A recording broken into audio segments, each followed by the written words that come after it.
Good afternoon, everybody. So I grew up in the South in the Southern Baptist Church, so I'm going to try that one more time. Good afternoon, everybody. I'm not passing a collection plate around today, so I'm just saying good afternoon to keep us on track. So I'm so excited about this conversation today. And I won't take up too much time, even though I have a lot of thoughts on mass incarceration, and I'm sure you guys too do as well. And this is going to be a very interactive conversation. And we're going to start out with the panel, and then we'll definitely give you guys the opportunity to weigh in and ask questions when called upon. For the first half, it's going to be all about the panel. So without further ado, I want to bring our host to the stage, the amazing, is Brooklyn in the house, Congressman himself, Congressman Hakeem Jeffries.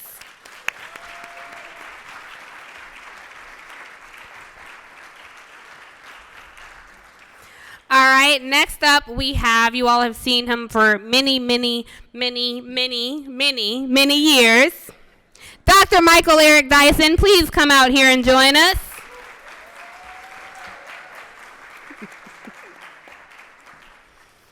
All right, next up we have an amazing woman who I'm very excited to speak with and engage with in conversation, and that is Miss Topeka Sam. Please come to the stage. And this next brother has such a testimony. I'm so excited to talk to him. So I definitely, this was not in any specific order because everyone here is so amazing. So I don't want to say I saved the best for last, but this guy has such a testimony. I can't wait for you all to hear his story. Please, Mr. Matthew Charles, join us to the stage.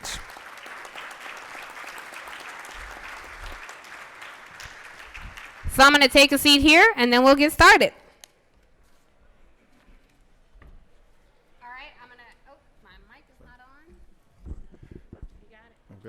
Okay, Congressman Jeffries, we'll open up the panel and then we'll get started. Good afternoon, everybody. Good afternoon.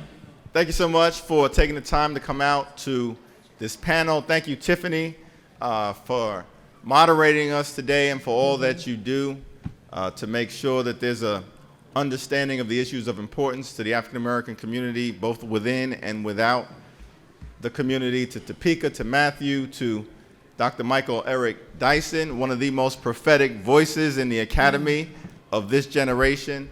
I am so thankful for the panel, for the work that they've done, for your presence on this important issue, and of course thankful for the opportunity to represent my hometown of Brooklyn, New York in the United States Congress. And we're proud of the fact that, you know, Brooklyn has given the world Jackie Robinson, Coney Island, Junior's Cheesecake, Shirley Chisholm, and the Notorious B.I.G. That's a pretty good combination.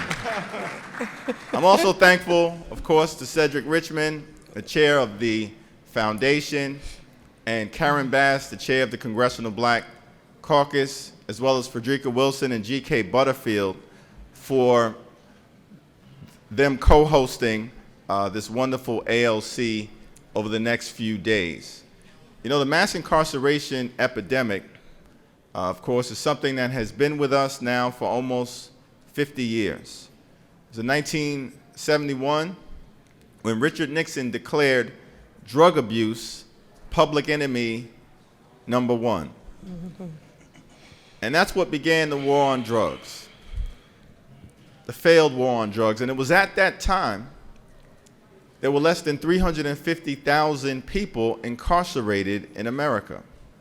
Today, there are 2.2 million, disproportionately Black and Latino, and a significant number of them in prison for nonviolent drug offenses. The mass incarceration epidemic is a stain on our society. It's shameful that the United States incarcerates more people per capita than any other country in the world, including nations like China and Russia combined. And so this is clearly something that needs to be addressed with the fierce urgency of now.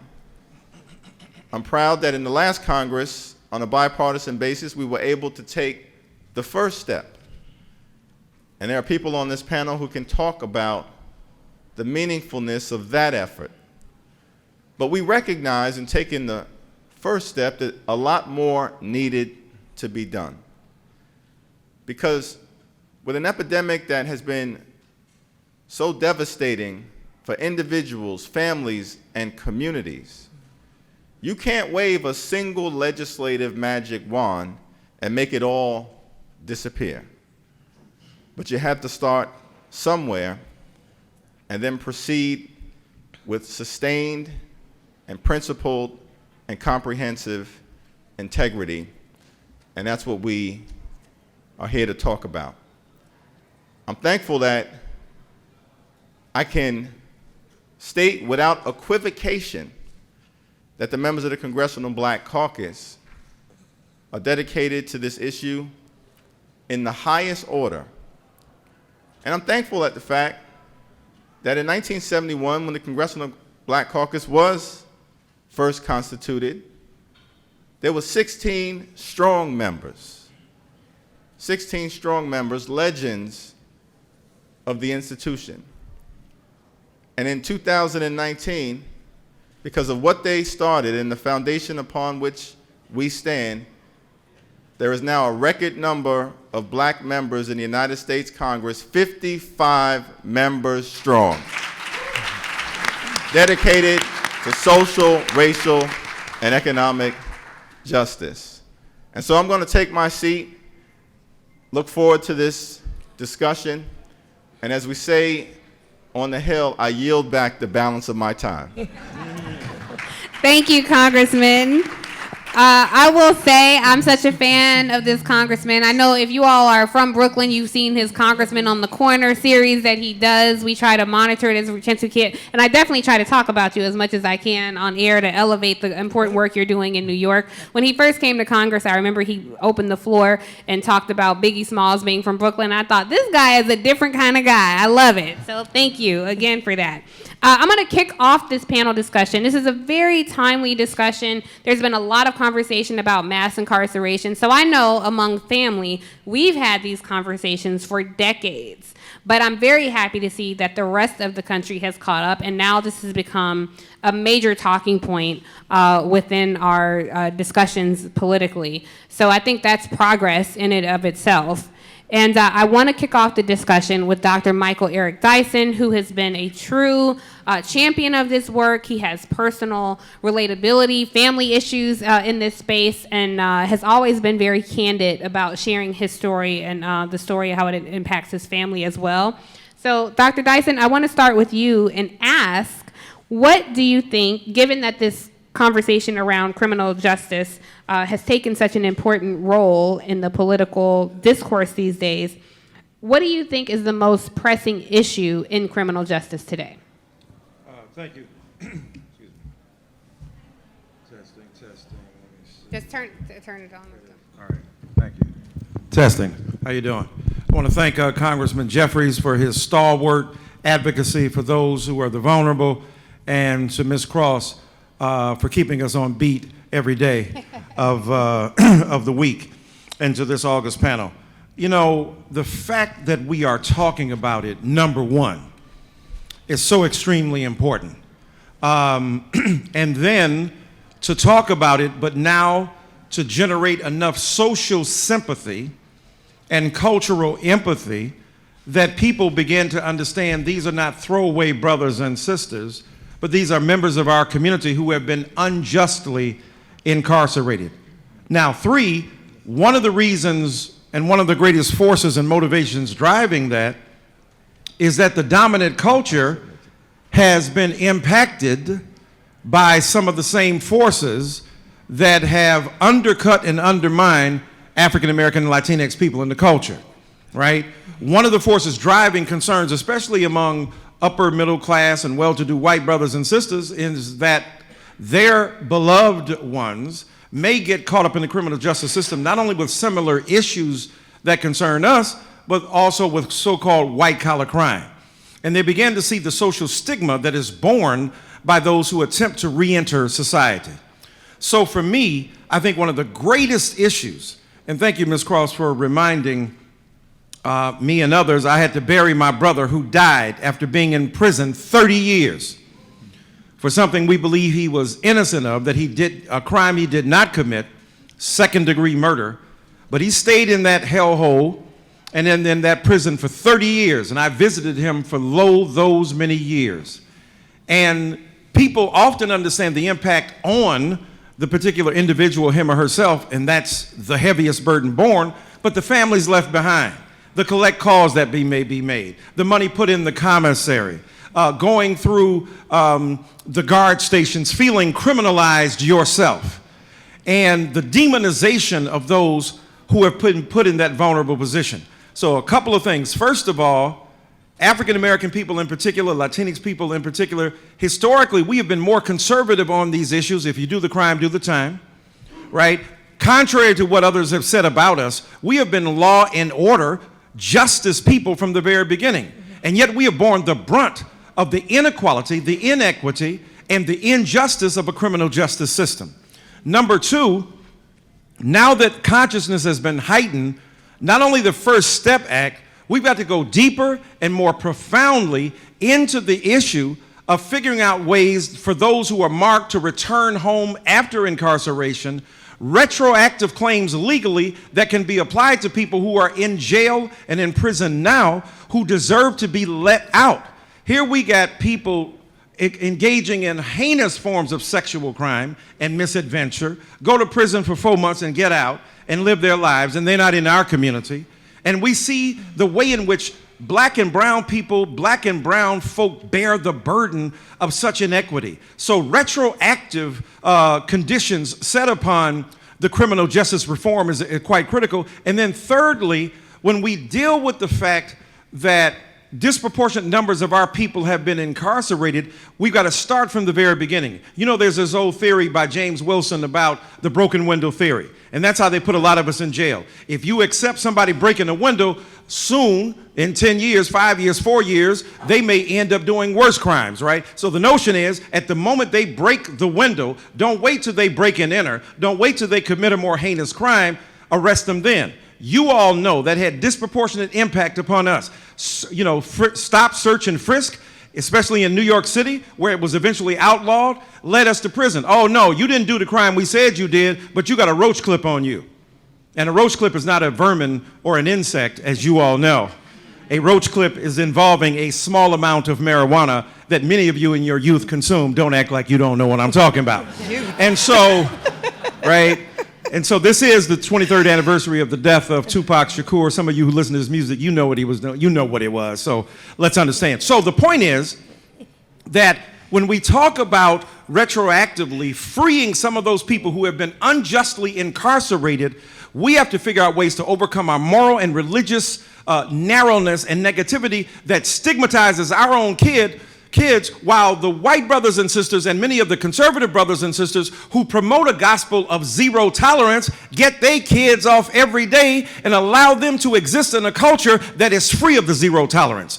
Finally, I think what we have to pay attention to are the different laws, the different legislation that is being put forth, and the attempt to leverage this with our presidential candidates and others who are now putting this issue on the map. How can we have legitimate and quality forms of social reform, of criminal justice reform that talk about cash bail, that talk about the degree to which some of us would not be put in a perilous position if we were able to pay bond in a way that did not tax our families. And then finally, if we can come together, we can see that most people who have been in prison are there for nonviolent drug offenses. And when we get the ability to leverage the authority of the state as well as civic institutions, we'll be in a much better place. A lot more to say, but I'll end there. Well, I'm actually going to stick with you on this you. for a quick second because I want to put some meat on that bone that you talked about. Yes, ma'am. So since 1980, the federal prison population has increased 700%. Right. Spending in federal prison has increased 600%. Right. So when we look at things like the school-to-prison pipeline, and how these numbers disproportionately impact not just the black community, but Native Americans and the Latino community. Right. How do we address this? What has changed in the school to prison pipeline, and how can we make the criminal justice system more equitable across racial, ethnic, and income, socioeconomic disparities that we see? Right. No. It's an excellent point. And I'm glad you threw in, people miss out on First Nation people. When you talk about the way in which the people who are vulnerable racially and ethnically are borne the brunt is black and brown and red First Nation indigenous people. Look at the the school to prison pipeline that we talk about. First of all, when you're kicking kids out of school at the age of 3 and 4 and 5 and 6, I mean, really kicking them out, not just Johnny, don't do that, Shanique, well, let's do, right? Kicking them out. And then you're setting them up to be stigmatized through detention, to be marked, right? The name of a famous book by Diva Pager, who talks about the attempt of returning members of society to leave prison and then get repopulated in the so-called general population. They are marked so that white brothers and sisters, however, who have been to prison or served jail time have a better chance, Professor Pager, may she rest in peace, argued, than black and brown people who had never been to jail with better education. So that lets us know right now there's a stigma involved, so that the expulsion of black and brown kids earlier and earlier on under zero tolerance policies are anathema and are lethal to our community. So we got to start at the local school level by being aggressively active to talk about how our kids are being put out. You may think, oh, well, X, Y, and Z happened and this person. No, they are targeting our children with so-called upsetting and socially disruptive behavior that in others is ignored. Think about the report that came out from Amnesty International that said the same offense in school for young white kids that led them to be pat on the back of their hands, don't do that again, Johnny and Sally. The same offense for black, brown, and indigenous people was far more severe, intended toward draconian measures, police people being deployed against these kids in school, the resident guards that were in place, treating them in rather disruptive and aggressive fashion. And then the stigma of being put in detention. What happens when you put in detention? Then you get marked, then you get circled, right, by teachers and administrators. Then you get fed into, from detention, a greater likelihood of jail, and jail becomes a warehouse for prison. So that pipeline is fed by poor schooling, inadequate housing, tremendously impoverished neighborhoods that are a lethal cocktail when consumed by members and citizens of these communities. So when you talk about what drove it, we know the war on drugs and the devastating consequence. You talked about, President Richard Nixon. Think about how it was extended under Ronald Reagan. And think about under the Democrats, what happened with the crime bill. We all know that. But we can't just put it on politicians. Many African-American people and brown people and others were crying for some kind of intervention because at the height of the crack cocaine addiction. Now, we all know, and I don't have time here, and this is not the panel to talk about it, opioids get hospitalized and medicalized, and our drugs get demonized and criminalized and incarcerated, right? So there's no understanding for us. Oh my God, these people are the victims of processes and neurochemical transactions in the brain that seek dopamine and the relief from the agony of their existential misery. No, you a criminal, you a thug, take your ass to jail. So when we look at how public policy tracks social perception, the war on drugs, as Tupac said, is really a war on black and brown people, right? Ain't it funny when they got money for wars but can't feed the poor, right? And then the utter hyper-incarceration of black and brown people. So what we have to do is to intervene on the local level in schools. Please be active as you can. Even if you ain't got kids in school, mentor these young people and go to these schools and intervene. And number two, then you got to figure out ways, and I'll end here, the disproportionate stigma that these black and brown kids face in terms of learning styles and differences. Oh, they're obnoxious, they're loud. Little Johnny is seen as inventive and individual, a command personality. Our children are out of control, socially dysfunctional, and pathologically oriented in terms of the culture. So if we can figure out a way to take the stigma, remove the criminalization of young black, brown, red kids at the earlier end of society, then the prison pipeline won't be fed, and we can intervene with public policies that give a penalty to schools with a zero tolerance. If we can alter that at the school level, and then finally, in terms of criminal justice system, let's not put police people in schools to regulate the behavior of young people, whereas the early resort was to figure out ways to assign reasonable discipline within the context of the school without bringing police forces in that end up disproportionately harming and hurting our kids because it feeds them right into that system. A lot more, but I would say Thank you, Dr. Dyson. Thank you. I appreciate that. So you really set the tone, Dr. Dyson, and I want to move on to a lot of the policy that Dr. Dyson laid out applies to two of our next panelists. And I want to start with Ms. Topeka Sam, because what often gets lost in this discussion is how mass incarceration disproportionately impacts black women. Mm-hmm.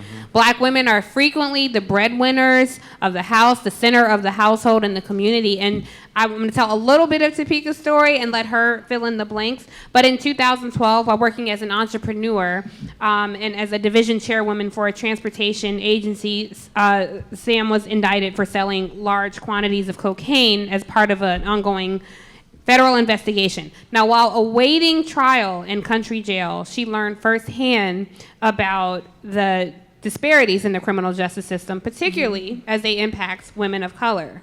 Now, I think it's important to put some meat on this bone. Women's incarceration has also grown. Again, this gets left out of the national conversation frequently. Currently, there are over 1 million women incarcerated in the U.S., and the imprisonment rate for African American women is twice as high for that of white women. So, Topeka, I'm so excited for you to tell your story. You are a testament to strength and endurance and resilience that black women embody. You have taken your situation and turned it into a testimony and founded very important organizations and championed this work. So where do you stand on this issue? And please tell us your firsthand experience in the criminal justice system. Sure. Well, thank you for having me here, and good afternoon, everyone. Good afternoon. Where I stand on the issue is I feel that women and girls should not be in prison or jail, period. That there are all alternatives to incarceration, that, to your point, women being primary caregivers of young children, women being sole breadwinners, and a lot of times women are getting caught up in ongoing conspiracies or different things that impact once the man goes and the woman ends up getting left with a big burden, and then she ends up getting caught up in something that lands her in prison.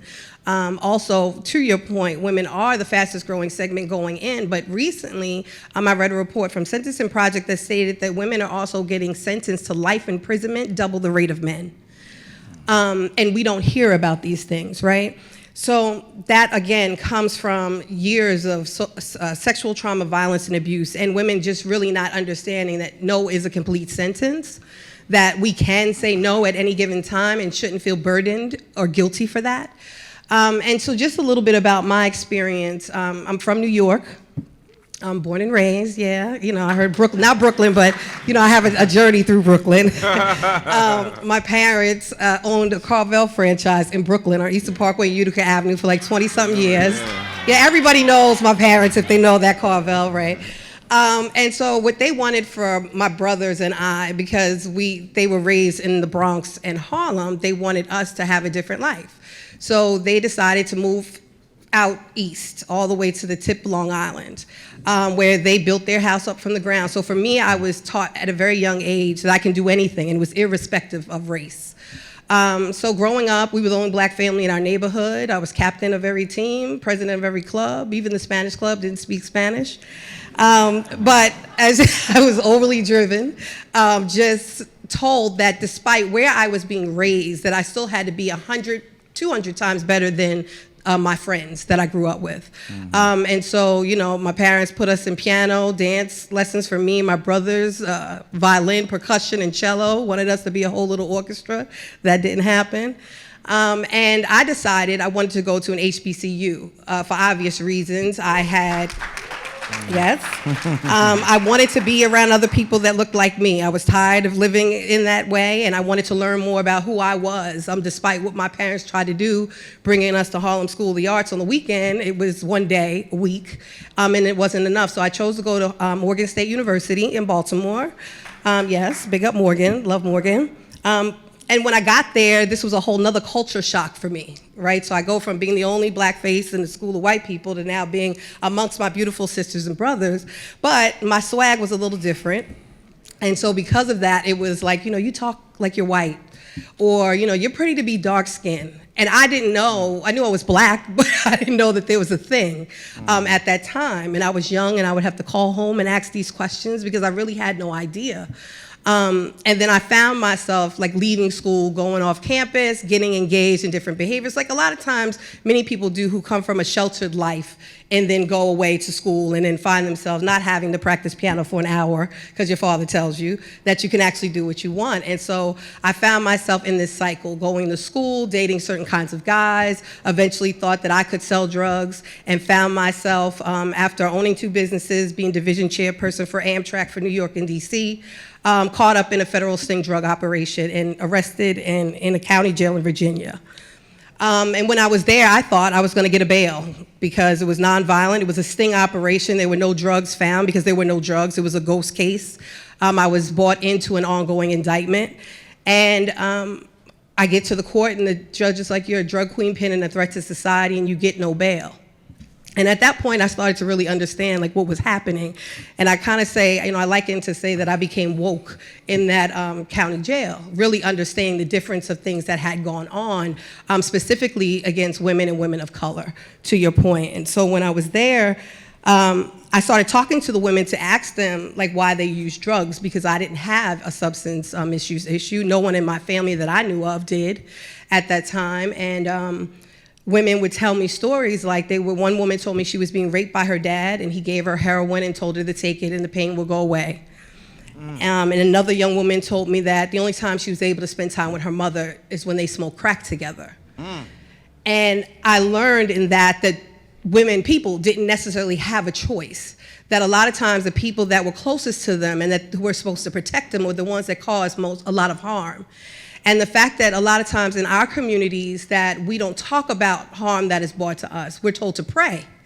And so we can't always pray things away. We have to get mental health treatment. We have to go and see someone to talk about these things. And when it's untreated and unhealed, it ends people on a trajectory that lands them inside of prison, disproportionately, because we don't have access to those resources a lot of times, even in our communities, or know that they're accessible to us because of lack of medical health care and everything else that I'm sure everyone in this room knows. And so at that time, I decided to take full responsibility. I was convicted spiritually. I was raised in the church, and I decided to plead guilty. And I went to federal prison, and it was much of the same. It was, instead of just seeing poor women, white and black women, brown women in this county jail in Virginia, I was in federal prison with lawyers, doctors, senators, even judges, all women who, again, had experienced several years of violence and trauma. And so, they were coping through other mechanisms, or ended up caught in conspiracy cases with boyfriends just being a girlfriend of someone, and ended up with life, double life, Santra Rucker, 13 life sentences for a first-time nonviolent offense. And in federal prison, when you're sentenced to life, that means death. And so it was placed on me to start my organization. When I say placed, God gave me the name of the organization, the Ladies of Hope Ministries, when I was in federal prison. I wrote my business plan, started conceptualizing Hope House, a safe space for women and girls when they came home, because I knew when I came home I could have done anything. I could have started another business. I could have went back to Amtrak, but I knew that God wanted me to start moving on this journey. And so I came home in 2015. And at that time, I just started organizing around the country, and much of which was still the same, that women didn't have adequate housing. They were being put in shelters. Each week, it's up to 5 women that are getting raped in shelters around this country. That children are being displaced, that families are being separated, sent hundreds of thousands of miles away, because that's what the system does. It's designed to separate our families. And so I created my organization in 2017. We impact the lives. We have the houses in the Bronx. The first one, we're scaling to 7 cities around this country this year. We also began to organize, and I'm also the director for Dignity for Incarcerated Women, where we focus on conditions of confinement for women. So I just want to be clear that, I believe, as I said in the beginning, that women and girls should not be in jail.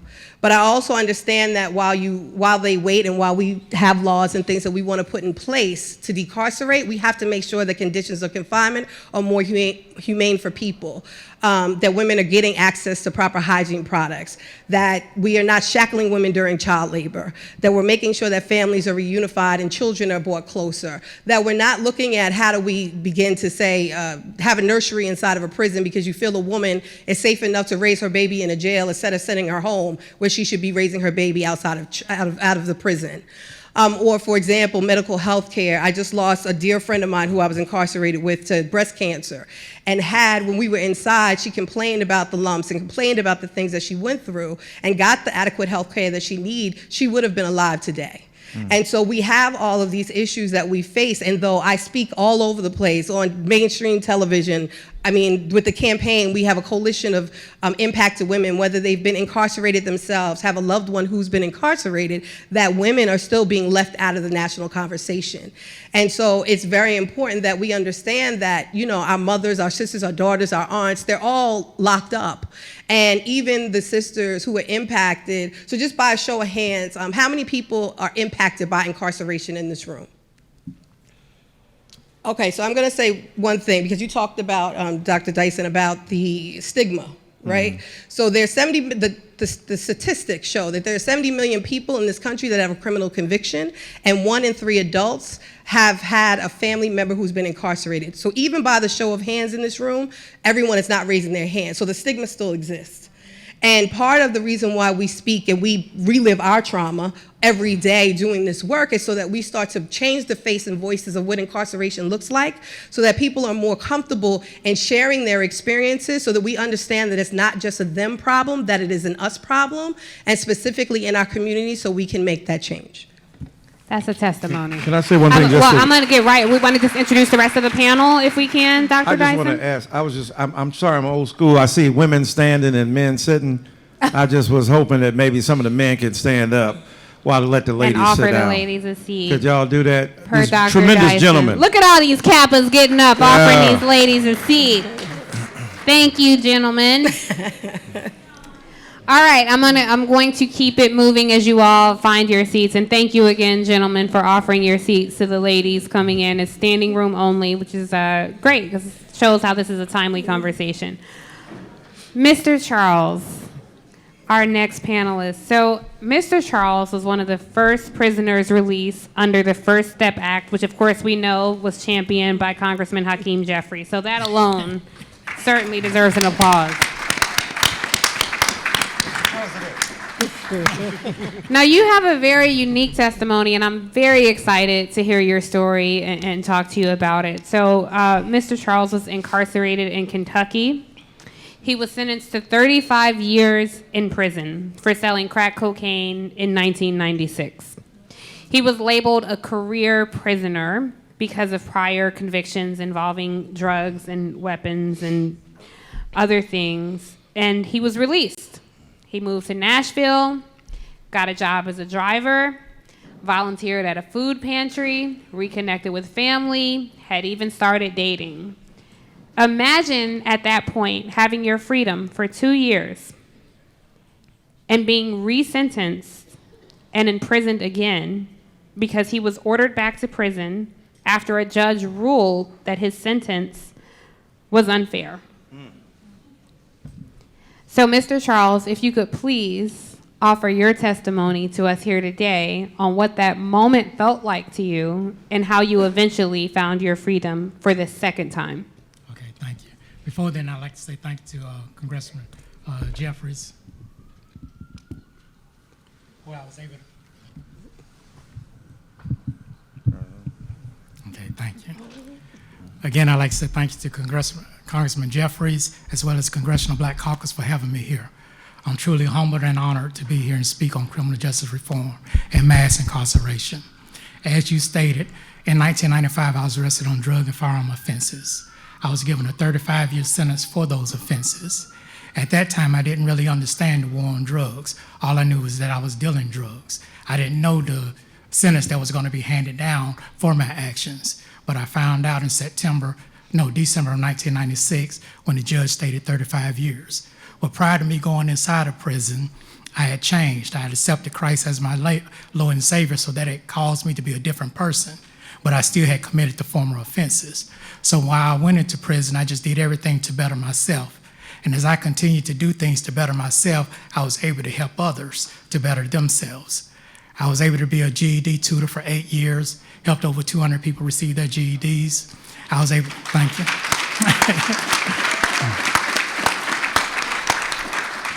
I was able to work in the law library for a little bit over 5 years, helped many people get their sentences reduced when I couldn't even get mine reduced. So I'm just thankful for those things and the opportunity that we are discussing mass incarceration.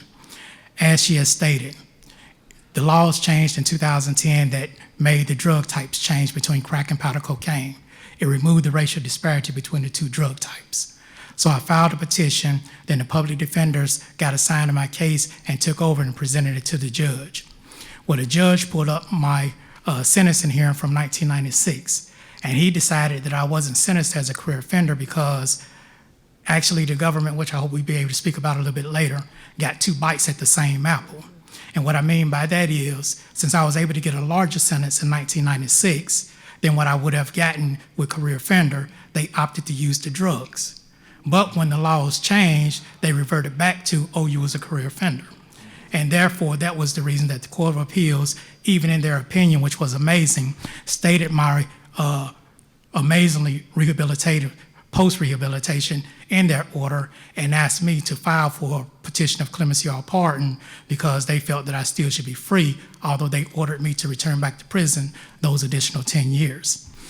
So I was out for 2 years, like you had stated. I had a job as a driver. I was volunteering my time and services. I had a church home, and I was doing everything that you would want a productive member of society to be doing. The doors seemed like they were open for me, but yet there was a cloud hanging over my head because the prosecution had appealed my sentence. And of course, as she stated, I went back, so that means they successfully won. So I was ordered to return back in May of 2018. I voluntarily self-surrendered to go back and continue that 10-year sentence, the 10-year remaining sentence. But thanks to Representative Jeffries and several other senators and congressmen, the First Step Act was passed overwhelmingly in the House and the Senate, and in it there was a condition to make retroactive those 2010 changes. Now, Dr. Dyson spoke about the need for retroactivity. It is my earnest belief that everything needs to be made retroactive. If you utilize a person as an example to show the error or the wrongness of a situation, why would you do that not only to alleviate or eliminate that situation, but at the same time, reach back and help those same people that you used as the test subjects to show the wrongness of it. So that means not only, like I said, because that wasn't made retroactive in 2010 initially, but also the Senate, the United States Supreme Court in 1998, Apprendi versus New Jersey, and in 2005, Booker versus Washington stated that the mandatory nature of the United States sentencing guidelines were unconstitutional, but they never made those changes retroactive. And the funny thing about it was there's laws that dictate that anytime something has that watershed ruling, it's automatically retroactive. But the Supreme Court instituted a new rule and stated that there is nothing retroactive unless they explicitly state it is in their order. So because of that, you still have so many different black, white, brown Americans locked up under the old unconstitutional guidelines. To me, oftentimes I use it and it doesn't come across real well. As an example, that's just like saying to a slave, we will no longer hold you as a slave or take you as a slave, but your remaining slaves can continue to be slaves. If it's unconstitutional, it's unconstitutional for all. But anyway, I was released in January of this year, 2019. As I stated, I was able to go see the representative and several others that were in the Capitol, and I thank them for their work. They asked me some of the ideas that I had on criminal justice reform, and I shared those things willingly. But my joy is for over 2 decades of incarceration, there was limited movement on criminal justice reform. There was much talk about it, but limited movement. And now everybody, regardless of your political party, regardless of your race, realize that mass incarceration exists and is going to continue to exist unless something boldly be done about it.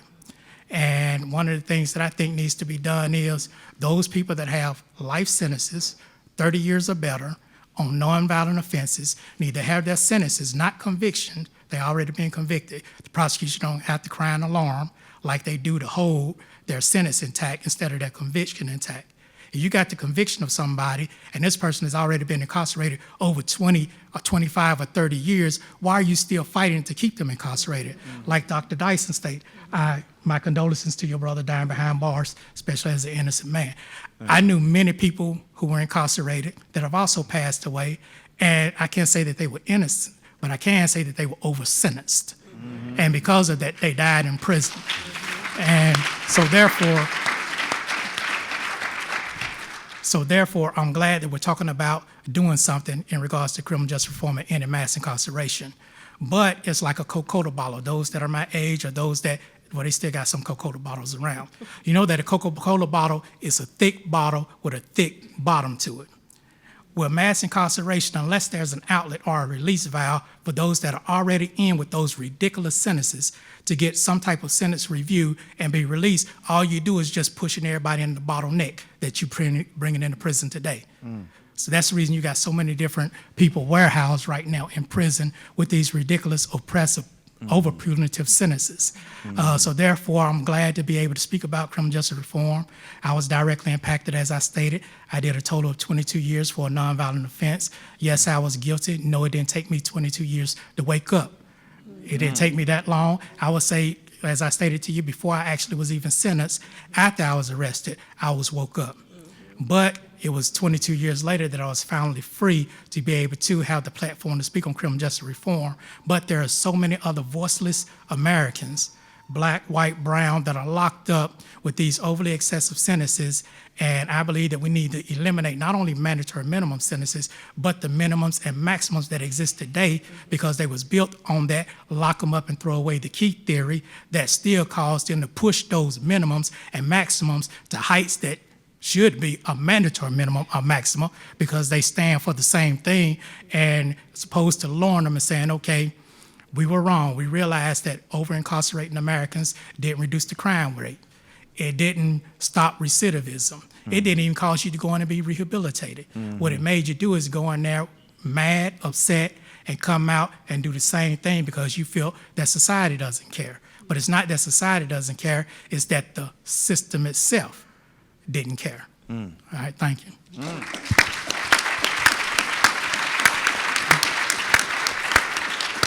Thank you so much for that, Mr. Charles, for sharing your testimony. We have a lot of questions for you, so I'll come back to you. But I think he gave a great segue for you, Congressman. So I remember covering the First Step Act. Now we talk about it as though it has all this support, but it didn't have all this support at the time. And he raises some really, I think, important points that the bill had some shortcomings. And I remember at the time you defending the bill, saying, yes, this is the first step that we need to take. Given the shortcomings that Mr. Charles laid out about some of the two key provisions in the bill that are not retroactive, and a lot of these policies, quite frankly, still exist at the state level. So as the champion of this bill, you worked across the aisle to get it passed. What does the second step need to look like? So it's a great question, and I think to provide a little context, there was meaningful legislation that was initially passed under President Barack Obama's tenure. He doesn't get a lot of credit for it, but it was the Fair Sentencing Act. And that was passed in 2010, and Brother Matthew referred to it, because initially in the war on drugs, you had the crack cocaine, powder cocaine disparity, where if you were convicted of a crack cocaine offense, you received a sentence up to 100 times greater than a powder cocaine offense, even though when it comes to crack cocaine and powder cocaine, there's no pharmacological difference. I've always wanted to use that word. Doc, I can't spell it, but I know what it means. If you use crack cocaine or powder cocaine, it has the same medical impact. You still get high. The only difference was that crack cocaine was used in the inner city, and powder cocaine tended to be used in more affluent neighborhoods or in the suburbs or by the wealthy, the well-off, and the well-connected. Now, in 2010, under the leadership of Bobby Scott and Barack Obama, that disparity was reduced from 100 to 1 to 18 to 1. But it wasn't made retroactive. It wasn't made retroactive because the Senate stopped it from being retroactive, led by Jeff Sessions. Aren't we glad he's gone? But, so when we were discussing the First Step Act, and there was what we call prison reform, how do we help currently incarcerated individuals successfully transition back into society by doing a variety of different things to make sure that they have access to the skills, the training, the education, the substance abuse treatment, all the things to make sure that when they come back home, they can be productive, contributing members to society to the best of their incredible potential. And then sentencing reform was how do we deal with the draconian laws that had been put on the books. And so first and foremost, in terms of what we were endeavoring to accomplish, was to make the reduction in the disparity between crack cocaine and powder cocaine retroactive. And we were successful, and that's part of the First Step Act. And that's why, in part, I think since January 1st, over 4,000 men and women who were incarcerated this time last year are now free and back home in the community. And Matthew Charles was the first person to be released. And it was meaningful when he came to see us, a reaffirmation of what we fought for, but what we're continuing to fight for. Because though we were able to reduce some of the draconian laws that had been put into place by the 1994 crime bill and other legislative measures, such as the 3 strikes, you're outlaw, and we reduced the 3rd strike from life, overly punitive, to 25, and we reduced the 2nd strike from 20 to 15, and expanded safety valves so that there was an ability for a judge, in the interest of justice, to hand out an appropriately reduced sentence as it relates to a first offense. None of those changes were made retroactive because there were still people. This is all being done in a Republican-controlled Congress. They supported it. We convinced you-know-who to sign it into law. But there was still some resistance. And so complete retroactivity is part of any second step that we need to take. Because if Congress has declared a law unjust, which is what it has done by reforming the law, then it itself is unjust if you still have people serving time under those sentences. And that's why retroactivity is going to be an important part of how we move forward. Thank you, Congressman. So I want to stay with you, Congressman, if I can. I'm going to get back to our testimonials here in a second, but I want to ask you, because I think this is an important question. This is an election year, presidential election year, and the person who currently occupies the Oval Office of the White House has championed this bill. He's used this to say, look, I am helping the black community. He's used this as a part of his campaign materials. He's chastised, for some crazy, odd reason, John Legend and his wife, Christy Teigen, that they didn't give him credit for it. I mean, as voters who don't consume the minutia of this like you and I may, what do you say to people who think, well, maybe Donald Trump actually did get this done? Well, he signed the bill into law, and he should be given credit for that. And we did work with his son-in-law in particular, and he was the first person to come to us on the Hill, Jared Kushner, to say he wanted to work with us to see if we can get this done. Now, a tremendous part of the foundation had been laid by Eric Holder and Loretta Lynch and Sally Yates and President Barack Obama. So let's be clear about that. And we were on the threshold of being able to get something done, and then the presidential politics of the 2016 campaign took over. And so the effort was suspended. Jared Kushner and his team should be given some credit for working with us, Democrats and Republicans. Doug Collins, the lead Republican, who's a conservative Republican from rural Georgia, and he was the lead Republican sponsor of the First Step Act in the House. And people were confused. He's working with you, Jeffries? I said, why? He said, well, you represent the People's Republic of Brooklyn. But we decided that mass incarceration and overcriminalization is not a Democratic issue or Republican issue. It's an American issue because it's an American scandal. And we should all be committed to working on it. And so he signed the bill into law. He should be given credit for that. But it should be viewed in the totality of everything else that he is doing that is devastating to the black and brown communities. The other thing I'd point out is that part of the reason that this was able to happen is because in addition to the voices such as those who are on this panel and the many advocates, and Van Jones worked closely with us, and Mark Moriel from the Urban League, and a variety of different folks, and eventually we had everyone from the ACLU to the Koch brothers and everyone in between, is that ideologically a lot of folks on the right had come to the conclusion through their own philosophical lens that we needed to do something about overcriminalization. The fiscal conservatives became convinced, based on the arguments that many of us were able to make, that $80 billion in mass incarceration expenses per year is a failed government program that is not yielding any public safety results, as Matthew Charles indicated. The religious conservatives took the view to evangelicals that, based on their own theology, everyone in life deserves a second chance, and redemption is central to that philosophy, and so many came on board. And the libertarians were of the view that overcriminalization is a classic example of government overreach.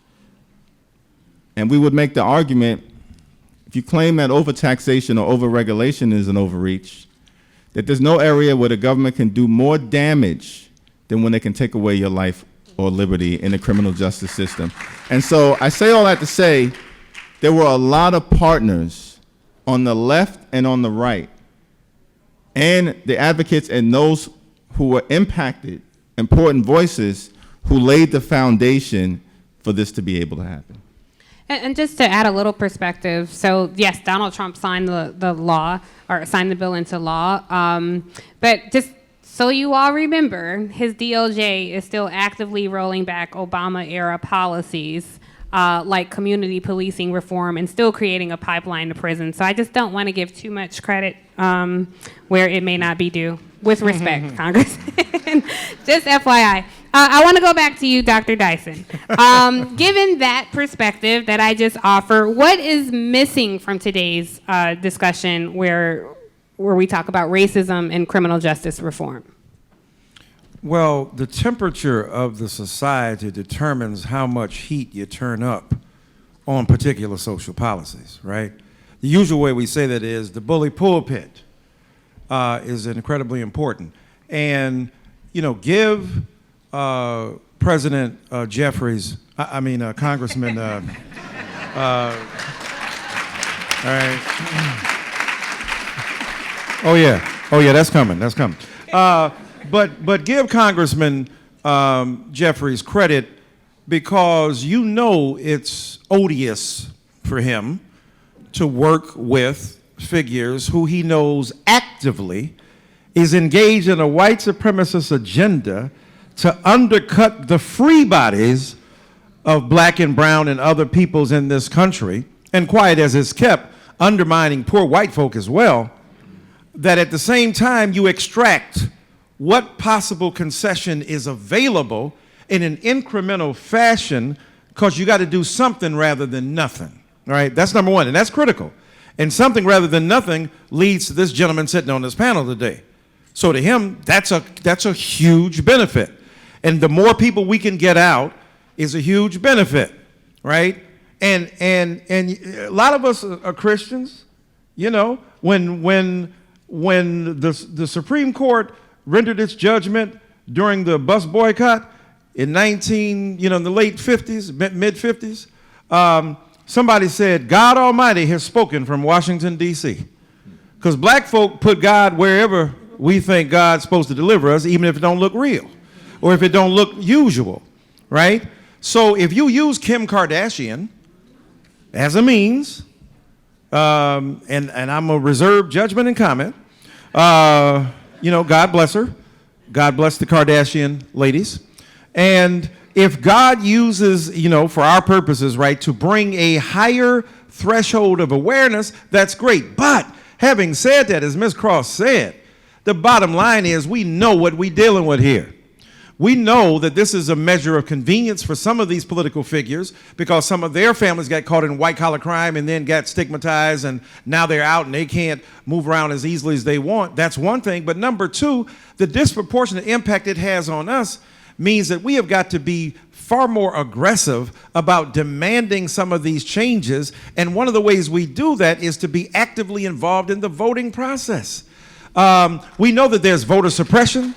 We know that there are attempts to undermine what we do, but dadgummit, black folk, despite all that stuff, we acknowledge it, we fight against it, we have these brilliant legislators here, that's why we celebrated this weekend and their activities, but dadgummit, we got to get out there, despite all that stuff, and vote, because it's not just who you put in the White House, it's the prosecutors who have the potential either to put your kids in jail or the state's attorneys who can either bring charges against them or who can hold police people accountable for some of the horrible things that they do against our brothers and sisters. So the voting is not simply symbolic, and the voting is not simply hierarchically top down. It's about the thorough way in which we commit ourselves to the electoral process so the franchise is protected and so that our interests are protected as well. And then finally, I think, look, we got to, as Sister Cross said, we got to acknowledge that we're up against a behemoth brutality. And ain't no sense in acting like it ain't what it is. Even the news media has just regularly and routinely called Donald Trump a racist. All right, after that, that ain't the first racist we done dealt with. That ain't the first, right? When many white brothers and sisters, oh my God, Jiminy Cricket, what are we going to do? It's an amazingly bad time, maybe the worst in history. Slow down, Mace, slow down. It ain't the worst time in history. Jim Crow was real. Raping and castrating and pillaging and plunder black people was real. So no self-pity, but self-determination to fight the viciousness of what this man represents. And it's not just him. Shame on white brothers and sisters who are remaining silent as Republicans and others who still vote for this man and who still support it. So for me, in terms of the criminal justice system specifically, we have got to raise our voices as high as we can, amplify them as loudly as we can, because if we don't, we're going to not only be in prison and be in jail, the retroactivity that all of us have spoken about will be diminished, and then we have to deal with the new generation of brothers and sisters who are being victimized by various applications of the law that harm us in very serious fashion. If we do all that, I think we have a better chance of making a difference. Thank you, Dr. Dyson. I want to go back to you, Topeka, because you are somebody who experienced this firsthand, and it's hard for me to comprehend what that moment was like when someone took your liberty away and that you were in this system, ensnared in this justice system. So I'm curious, as you hear the congressman talk about what needs to happen on the second step, what do you, as a woman who personally experienced this and have firsthand experience, what do you think needs to happen as a second step to address some of the inequities in criminal justice? Well, the one thing that I talked about, again, I'm going to specifically stay on women and girls because I have to, but that there should be different ways that we can implement new legislation. Cut 50, as a matter of fact, just passed the pre-primary caretakers legislation in the state of California that opposed to a woman actually being convicted of the crime, that she would be able to go to an alternative to incarceration program with a diversion court. If she's a primary caregiver of a young child and completing the program, then she won't have a record at all. So these are different things that allow people to get the resources they need that may be struggling. And then also, before we even think about prisons, we think about, community efforts and how can we put resources back in the communities to the people who need them the most. But also around retroactivity, even when I think about the clemency initiative that President Obama did do, which was incredible. Many people were able to come home from that, but not many women. Even the disparity on that was, it was only a few hundred women to the few thousand people who were able to come home. So really looking at, gender-based legislation that focuses on bringing women home as well. I also would look at, on a federal level, re-implementing federal parole. Years ago, before the sentencing guidelines and things even came in, the fact that people would do a certain percentage of their time and then be able to be eligible for parole, but that was taken away. I mean, there are things that we've done before that if we re-implement those things again, we can do them. And the people, again, like the Michelle West, double life plus 50 years for a first-time offense, Bernetta Willis, who had a FEMA crime, who's been in the longest white-collar crime woman sentence of 63 years. All of her co-defendants pled out, and so she's the only one who actually is sitting in an Alabama prison with a double heart. She had a double heart transplant, and it's just like ridiculous that she's not even being released on compassionate release. The fact that you have the need for elder parole in many states around this country, or even, again, through First Step Back, we were able to get some compassionate release provisions and people are coming home. But to Matthew's point, that making sure that people after a certain age and had done a certain amount of time, and I think 30 years, it's generous. I would say 5, but when you look at sentences even globally, I had an opportunity to go to Germany and Norway and look at the prison systems there and how they're sentencing. Most people aren't even going into prison in these countries, and then the conditions inside these prisons, they look better than college dorm rooms because they understand the concept of treating people like human beings. Like, you cannot think that you're able to heal people who've gone through dark places and places of darkness. And what I know is that, thank you. I also know that, people are incarcerated and arrested for animal cruelty when you put a dog in a cage for too long, but yet we're not doing that when we're thinking about our brothers and sisters. And so,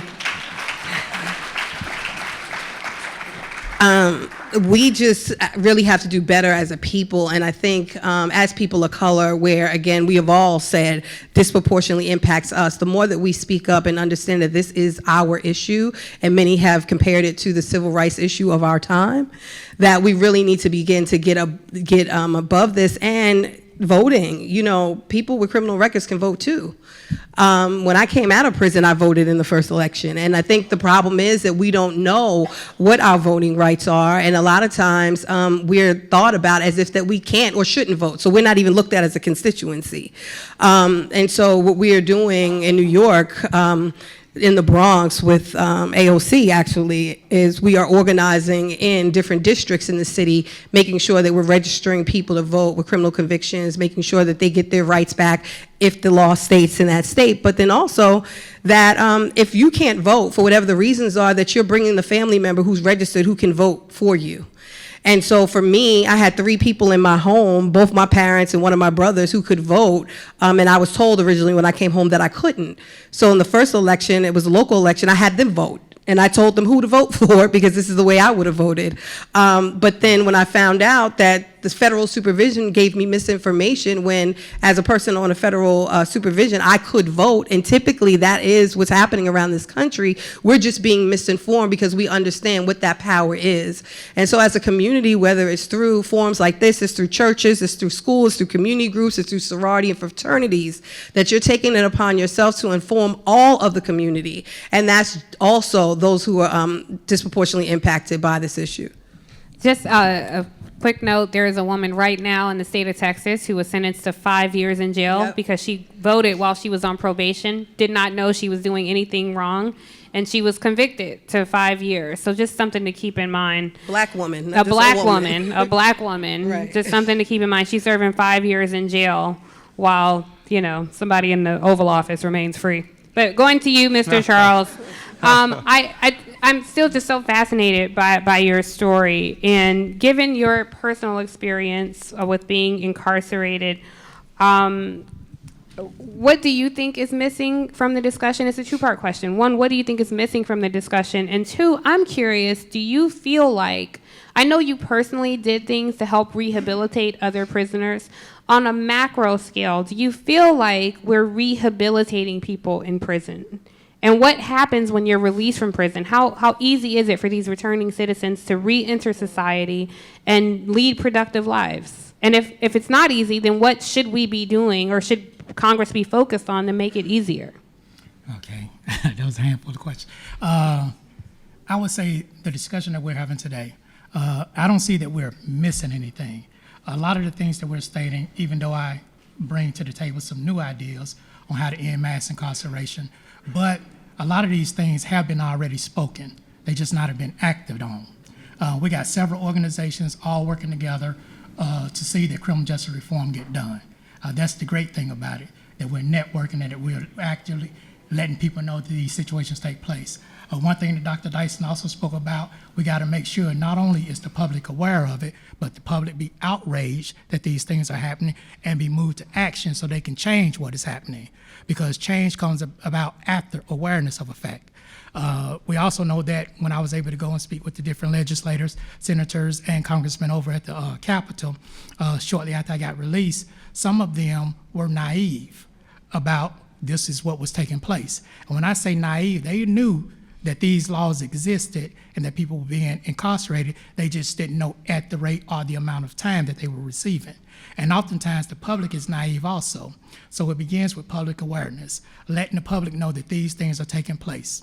Like Topeka said, the statistics show that 1 in 10 got somebody that has been incarcerated or know somebody incarcerated, even though all the hands in here didn't raise. But we all know of somebody, even if it wasn't an immediate family member, that has been incarcerated. So therefore, we need to make sure that the conditions remain humane for them while they are incarcerated. But we need to also make sure that they go in the door with an appropriate sentence for the crime that they committed, and not a sentence for everybody that has committed that crime.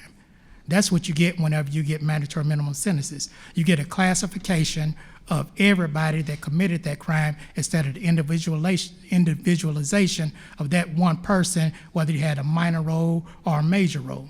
That needs to be taken into accountability. So the discussion that we're having as far as what needs to be done, that's good. We just need to act on it. We know that in order for mass incarceration to even get that release valve on the back, you got to make sure that those that are already locked up with these excessive sentences have a way to get some type of judicial discourse, because right now they don't. I worked in the law library. I experienced it myself. After my direct appeal, which comes immediately after you were sentenced, and then you get one habeas corpus bite at the apple, which is a 2255 petition for federal prisoners. After that, the court don't have to hear anything from you, even if you got a legitimate claim, because they can state you didn't use due diligence and brought that claim earlier. Well, that adds up for a person who has a life sentence. Now he has a claim that he know everything in the law book said he should be released on, or his sentence should be reduced for, but the court don't have to hear it because you out of that time period. So in order for those people to get any type of relief, there has to be, like Senator Booker proposed, a second chance look. It's funny because me and Kevin Ring went and spoke with Senator Booker, same time we went to see Representative Jeffries, and he asked what more could be done. And he asked me did I have any ideas, and we shared with him a second chance look. And the reason being is because I did 22 years, and my record of incarceration shows that I had been rehabilitated. As the president himself stated, I did over 30 different biocorrespondence courses because it was documented in the Bureau of Prisons record. So therefore, the prosecution was able to see it, but they wasn't able to do anything except ask the court to reincarcerate me as opposed to leave me free. So the thing about it is, we got to be able to say, if a person goes in and they have made a successful transformation, been rehabilitated, and have this nonviolent offense, why are we giving them 50 years or a life sentence? I was sentenced to 35 years. The first place I went was USB Terre Haute in Indiana, because with a federal offense, they don't have to incarcerate you in the city or state that you're from, but as long as they're a federal prison in the United States that holds your custody level, you can go to that one. I went into Terre Haute, Indiana, and I seen over 60 people with life sentences for the same offense that I got 35 years. Now, it didn't make me say, wow, my sentence was just. No, I was still unjust, but yours is really unjust, because you got 1 and 2 life sentences for the same thing I got 35 years for. And as Representative Jeffries stated, under the 100-to-1 ratio, the person that got the same amount but powder cocaine got 5 years. So that's ridiculous. But there has to be a release valve, because if not, those people are going to still be warehoused. And we all know that of served time, that the old heads that we call them are those with the extensive sentences run the prisons.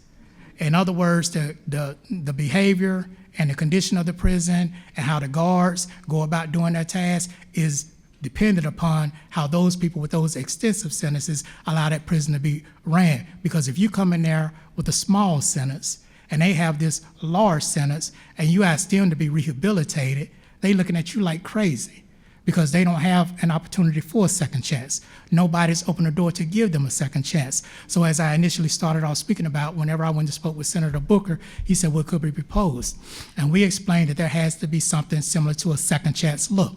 Now, we already know that many legislators don't want to lower the percentage of time people serve. Topeka was nice and said we need to reinstitute parole in the federal sentence, in the federal system. They fought against that, they removed that.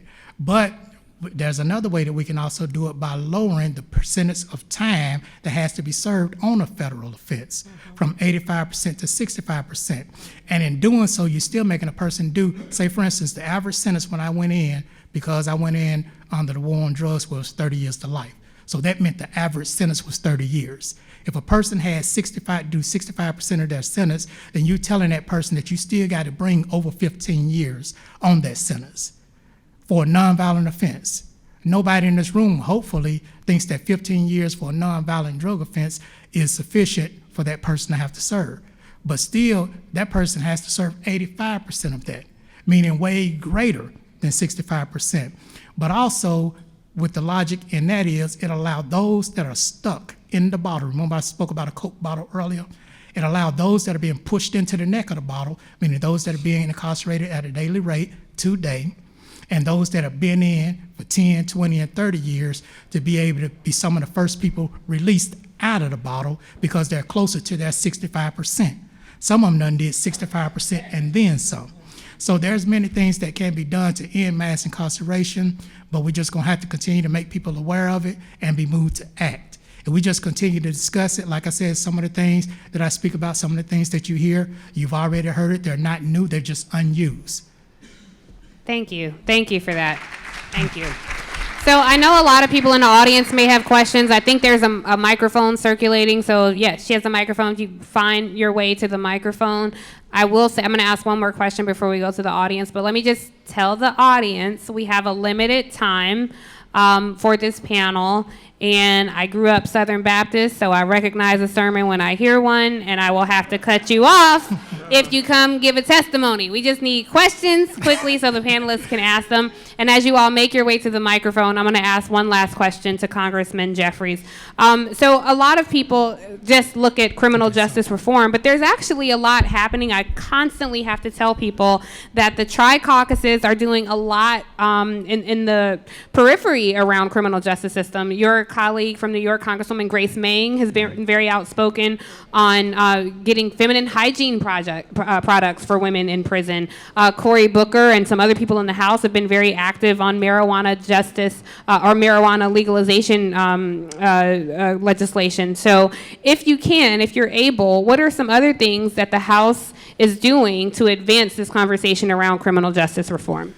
Well, when you think about the role that the war on drugs, played in accelerating and exacerbating the mass incarceration epidemic that we have in America, one of the steps that we think we can take, hopefully sooner rather than later, is dealing with the legalization and decriminalization of marijuana. Now, at the federal level, you have marijuana classified as a Schedule I drug, the most serious category of drug. All across the country, whatever one thinks about marijuana and marijuana use, we know that whites use marijuana at equal, if not higher rates than black and brown people in the United States. That's what the statistics tell us. But in a place like New York City, as an example, 80% of the arrests for possession of small quantities of recreational marijuana are in black and Latino communities.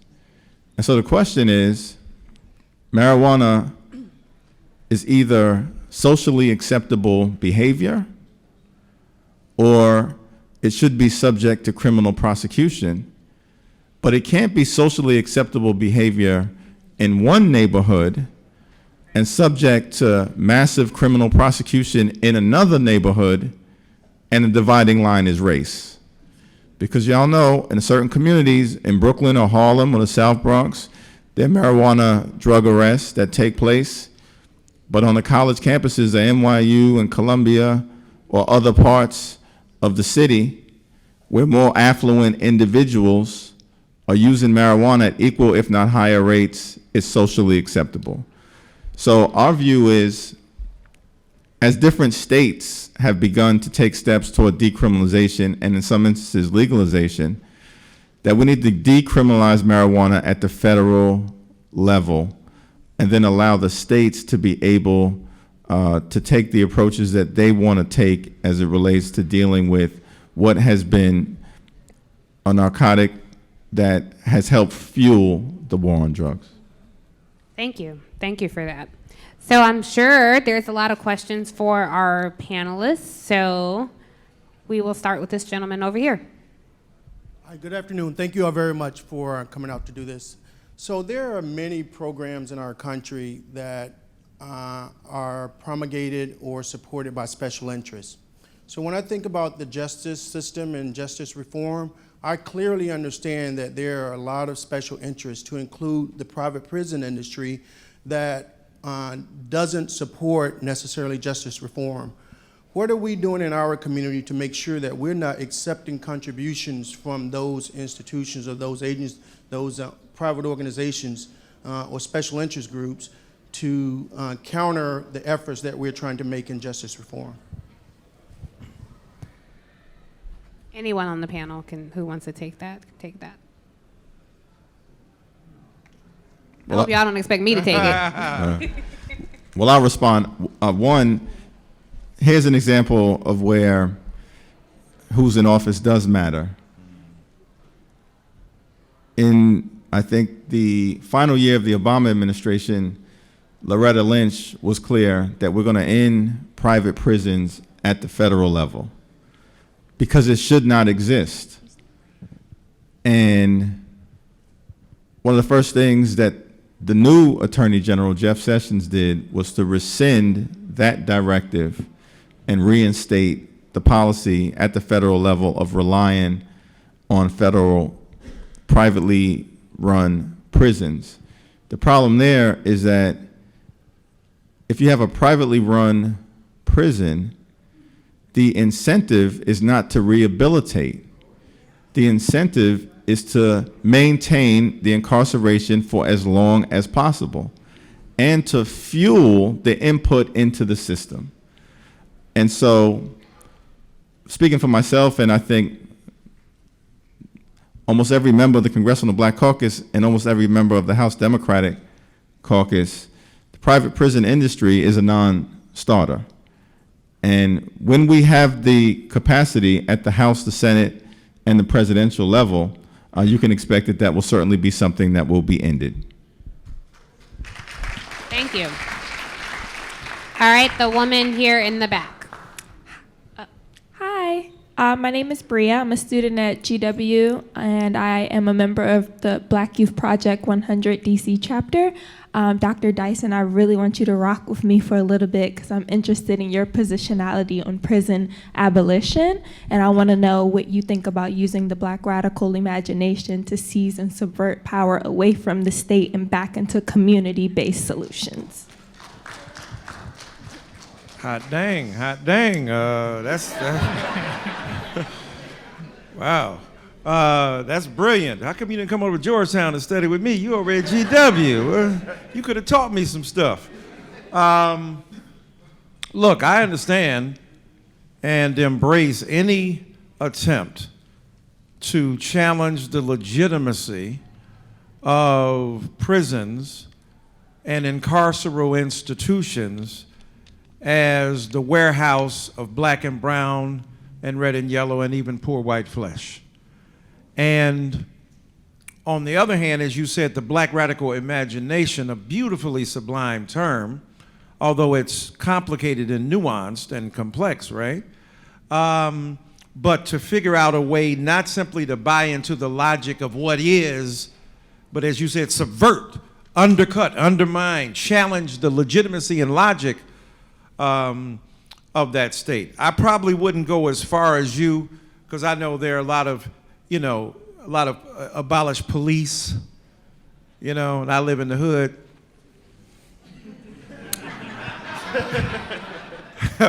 Yeah, and the thing is, look, for the most part, I say abolish police about 99%, but about 1% of them, bruh.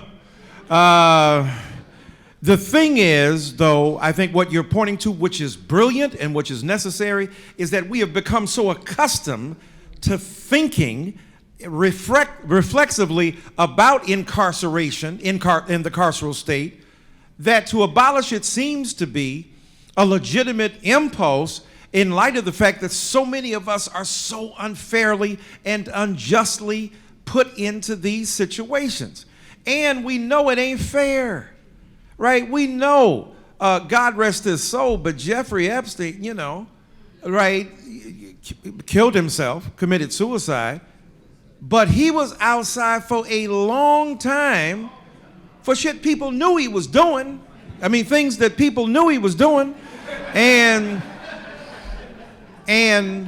so we know it's not fairly applied, but it's not just between black and white. We know that R. Kelly been out there for a minute doing all kind of stuff, right? And then we were, canceling R. Kelly. We know Bill Cosby. Silence. Oh, R. Kelly all over. Yeah, R. Kelly. Bill Cosby. And the people sad, right? Bill Cosby dropping Mickeys on women for 45 years. Oh, Jell-O in the pudding pop. And so there are class distinctions, generational distinctions that we don't want to acknowledge.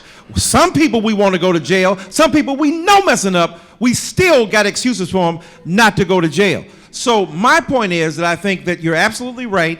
We've got to think about abolishing the dependency on imprisonment. And I'll end here. Penitentiary. The term itself derives from penitence, from a Quaker tradition.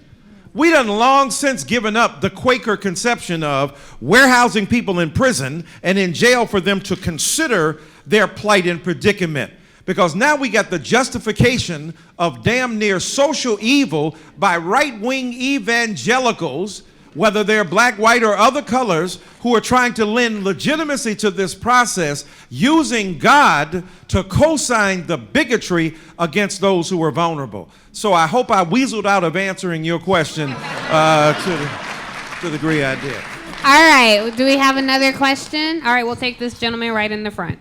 Okay, my question to you is that we know, or we should know by now, that both political parties benefit from mass incarceration of black people. We have you talk about the mandatory minimums law that was signed under a Democratic president, okay? My question to you is, how is it that they can lock us up on one end and benefit from it, and then turn around and when they want to get elected a couple of decades later, they come to the same people they lock up and ask us to vote for them, and we don't hold their feet to the fire and make them pay other than saying, I'm sorry? When are we gonna get serious about being taken seriously and not just taken to prison? First of all, you scaring the hell out of me. I love your energy. I know somebody else want to respond. I just say amen. But the thing is, at the same time, I'll just very briefly, you're absolutely right in terms of, and we can add to that, not only that, but the same drug that you put us in prison for disproportionately now has been legalized in the cannabis industry, and we can't even get no buy-in on the weed industry. I just want to add to what you said, if that's all right, sir. Okay, no. I just said I'm adding on to you. I think you raise a legitimate question. I mean, this is a presidential election year, and there is a lot of discussion. A lot of people have to account for their previous records. And I just want to add context. A lot of younger voters don't remember what was happening in the 90s. And there were a lot of black people asking to please clean up these neighborhoods. Right. So some of the policies may have been misplaced and misguided, and they led us here. But is there space for those same politicians to then come back to our communities and say, hey, we messed up, we recognize the error of our ways, and now we're asking for your vote? I think that's your question. So is that possible to everybody, to Congressman as a member of Congress, and to the people who are directly impacted by that? How do you feel when you see this slate of candidates who have a record to account for come back and ask the black community in particular to stand with them at this election season? The way I view it is, I appreciate your statement because it's true. We got to hold people accountable, but also at the same token, I'm mindful of when I went over to the Capitol and I met Senator Grassley, and he sat me down and he was like, do you realize that I gave many speeches on the House and the Senate floor about lock them up and throw away the key? And I was like, okay, why am I even in here? And then he said, but I was instrumental in making sure that the amendment got in that made retroactive those 2010 changes. I went to Kentucky, and there's a prosecutor named Robert Saunders who's now working with the Life Learning Center, who used to have that same mentality, lock them up and throw away the key. And he said, now I'm working to divert prison by giving them the opportunity to go into mental illness or drug addiction treatment. So I'm glad that they've changed, but I want to hear the solutions. Okay, you attribute it to the problem, so now what's the solution to the problem? What are you going to do to make sure that this never happens again and take accountability for your part in it? So I believe that everybody still needs to be held accountable, but I'm glad that people are changing.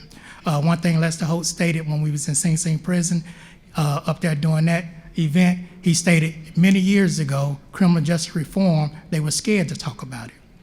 And they were running away from it. He said now they're flocking to it because they realize that something needs to be done. And that holds true today. So I would say there must be an accountability. A lot of times when I speak to different organizations or different groups and they ask me what can they do to get involved, I tell them to go out in their community, tell other people so that they can be aware. Public awareness, like I stated, is always first before change comes. So go out, tell people about it, organize, ask your politicians, legislators, what do they think about mass incarceration? What do they think about giving a juvenile a life sentence when he's not fully developed?